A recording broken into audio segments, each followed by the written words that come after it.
स्वस्ति श्री गणेशाय नमः। स्वस्ति श्री राधा कृष्णाभ्यां नमः। स्वस्ति श्री सरस्वत्यै नमः। गुरुचरण कमलेभ्यो नमः। आप सभी भक्त भावों को, श्रोता बंधुओं को सर्वप्रथम जय जय श्री राधे।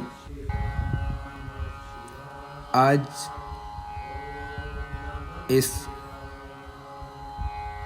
ऑडियो के माध्यम से कुछ भक्तों का प्रश्न है कि महाराज, प्रदोष व्रत तो हम सभी करते हैं, लेकिन प्रदोष व्रत करने की सही विधि क्या है, आप अपने मुखारबिंदु से बताएं। तो सर्वप्रथम आप सभी भक्त भावों को बताना चाहूँगा कि जो प्रदोष व्रत है, इस व्रत को करने से असंभव कार्य को भी संभव किया जा सकता है। इस व्रत में इतनी सामर्थ्य है, असंभव कार्य को भी बड़े आसानी से संभव किया जा सकता है। और शिव भक्तों के लिए ये बड़ा उत्तम व्रत माना गया है। इस व्रत को आप त्रयोदश के दिन कर सकते हैं और यह व्रत महीने में 2 बार आता है। एक तो कृष्ण पक्ष की त्रयोदशी को और दूसरा शुक्ल पक्ष की त्रयोदशी को।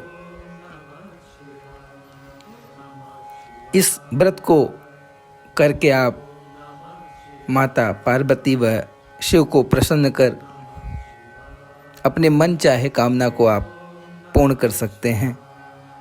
इसलिए जो शिव भक्त हैं वो इस व्रत को जरूर करें और अपने मन चाही कामना को पूर्ण करें। और इस व्रत में एक बड़ा महत्व रखने वाला प्रश्न ये है कि प्रदोष व्रत में एक प्रदोष काल आता है। तो हम लोग जानेंगे कि प्रदोष काल किसे कहते हैं।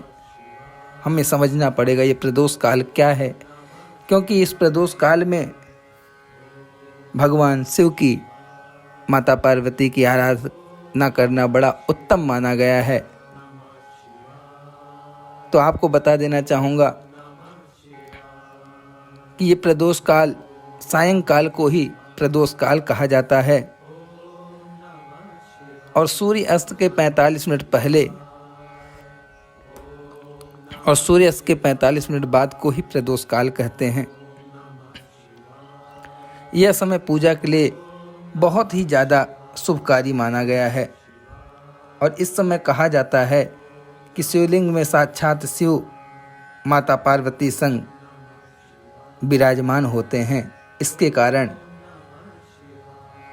प्रदोष काल में पूजन करना बड़ा उत्तम माना गया है। और प्रदोष किसे कहते हैं हमें ये भी जान लेना है, क्योंकि प्रदोष व्रत हम करते हैं। तो प्रदोष व्रत का अर्थ क्या है, प्रदोष किसे कहा जाता है? तो कहने का तात्पर्य ये है, 2 तिथियों का समावेश जो होता है उसे ही प्रदोष कहा जाता है। कहने का तात्पर्य जब द्वादशी एवं त्रयोदशी आपस में संधि करते हैं उसी समय को हम लोग प्रदोष कहते हैं, वो प्रदोष होता है। इसलिए प्रदोष को जाने, प्रदोष काल को जाने और किस समय पूजन करने से माता पार्वती संग शिव प्रसन्न होंगे, जिससे हमें मन चाहे कामना हमारी पूर्ण होती है। और माना जाता है, शास्त्रों ने कहा है कि सबसे ज़्यादा महत्व कार्तिक मास में प्रदोष व्रत को करने का फल प्राप्त होता है। कार्तिक मास के शुक्ल पक्ष में जो शनिवार अगर आ जाए त्रयोदशी तिथि पे और वह त्रयोदशी पूरी हो तो ये समझ लीजिए कि सबसे उत्तम और सर्व मनोकामना पूर्ण प्रदोष व्रत माना जाता है।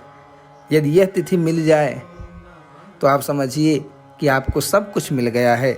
माता पार्वती व शिव आपको इतना कुछ देंगे जिसकी मनोकामना भी आपने नहीं की होगी। तो हो सके तो सभी प्रदोष व्रत करें और कार्तिक मास का प्रदोष व्रत निश्चित करें। यह आपके जीवन में लाभकारी होगा, सुखदायी होगा।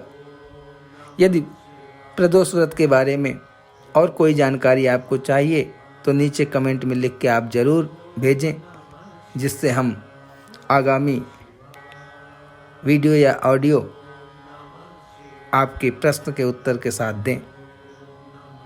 जय श्री राधे, राधे श्याम।